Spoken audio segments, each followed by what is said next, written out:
Well, I got all this stuff, so what do you think I'm about to do? It's time to winterize the camper.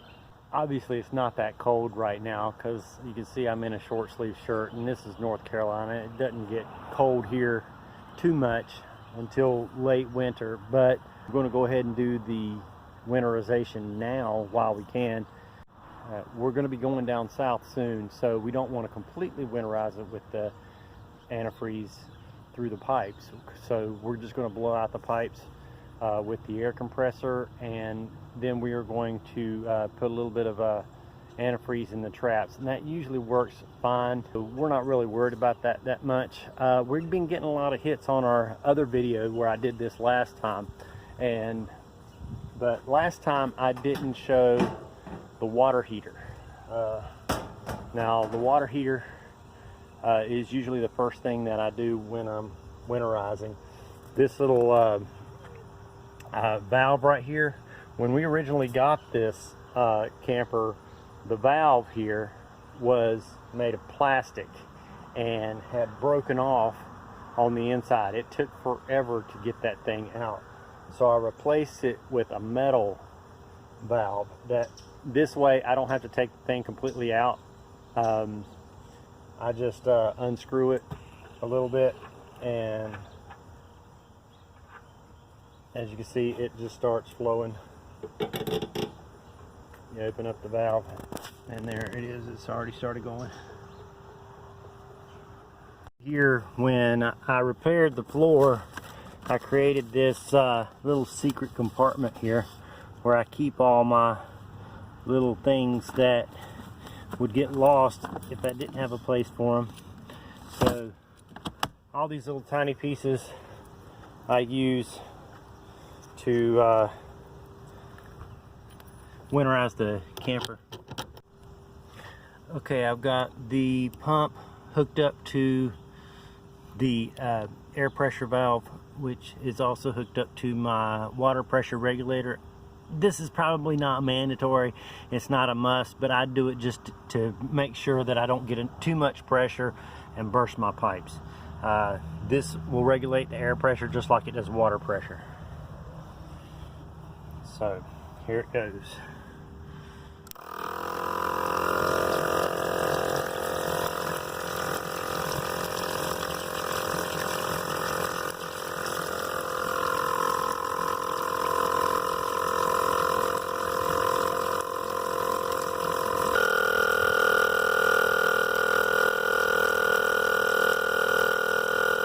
Pump's still going on outside, so I do one at a time. I'm doing the cold water first. Looks like that's done. I'm going to turn this off and turn on the hot water.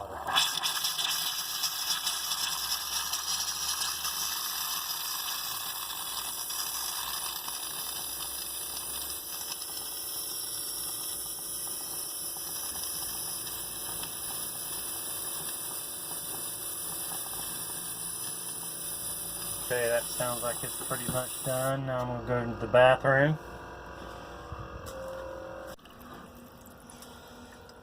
Doing these one at a time.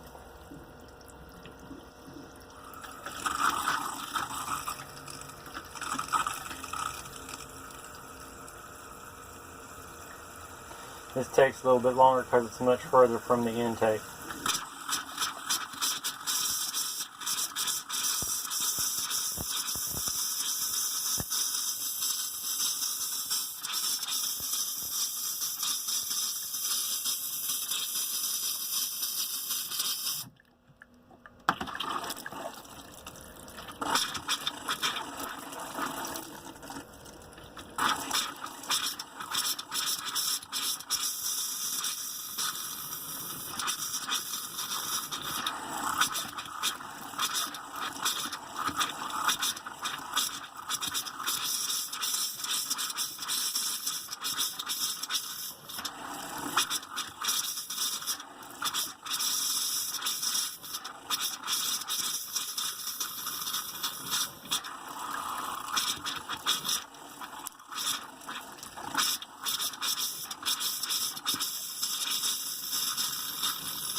Okay, we're doing the shower now.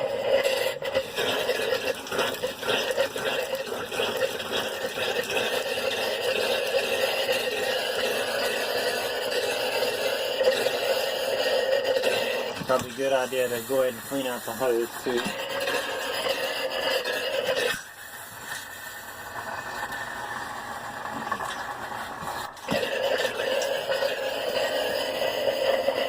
Okay, that sounds pretty good. Get the hot water out.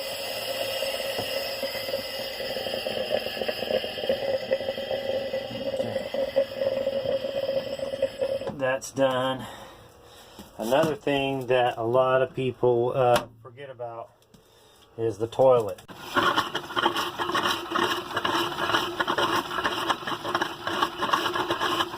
Another thing that a lot of people forget about, and which is most important, is the outdoor shower. Because this is most exposed to the cold when it happens, and yet most people forget about it. You can tell that fall has started. Now for the other part of winterization is the Ptrap.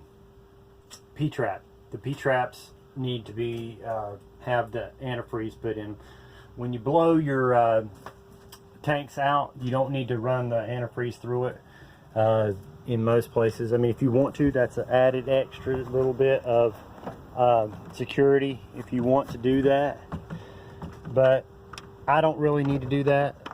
Besides, we're going to be going down to Savannah in late November, and because of that, I'm going to have to do all of this all over again, and I don't want to have to drain all that antifreeze just to have to do it again. So what I'm doing is I'm just blowing everything out with the air compressor, and then I'm just going to put a little bit of this antifreeze in the Ptraps.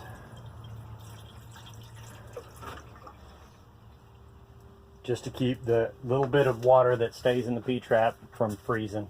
And we'll do this same thing here in the bathroom. Well, now the camper's safe until we go down to Savannah in late November, and then I'm going to have to do this all over again when we get back, just like I did when we went to Florida, because we went to Florida in the middle of winter. So because of that, I had to winterize it as soon as I got back, because when we came back it was already below freezing. It was snowing, so I had to winterize the thing right as soon as we got back so that nothing would freeze. But we did that, and the camper's fine, so hopefully everything will be good this time too. I wanted to tell you another cool setup that I got. I got this battery charger here, and the thing just came out. That's okay. That's got a regular a DC plug-in right there, where I can just plug up my inverter directly to this battery charger and power the pump that way. I don't need to use an extension cord anymore when I have to pump up a tire or anything like that. I just take this little charger with me, and I can plug up the inverter, and it's got enough power to power up the compressor. We're still collecting footage for the Route 64 tour that we're going to hopefully launch next year. We're not quite sure. What we're doing is we're going to be collecting a lot of footage over a long period of time, and then we are going to make a better presentation once we launch this thing. We got interviews set up. We're going to be meeting up with businesses along the way that will give you a much better representation of what you can expect on the Route 64 tour. But we're not going to be launching it anytime soon, so we're going to be doing that sometime next year. We're collecting footage for it now, but we're not going to launch it until then. So we're doing little here and there videos. We are going down to Savannah in late November, so that's going to be one trip that we're going to be doing. We might do a few trips here and there, but we decided to go ahead and winterize the camper because we don't know what to expect here in North Carolina. It can be 70 degrees one day and freezing the next.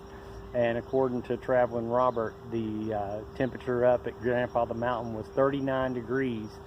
So that's pretty cold.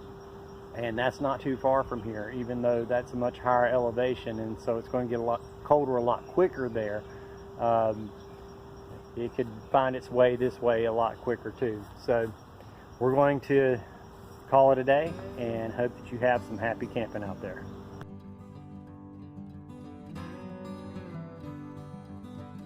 Got enough power to blow up the inflator, the compressor. And the power to blow up, my goodness. A regular AC plug-in, or a DC plug-in, I'm sorry. Yeah, he loves to travel. I know he loves to travel. We're going to be traveling again soon, but we're kind of at an in-between right now. It's become second cup of coffee a day season.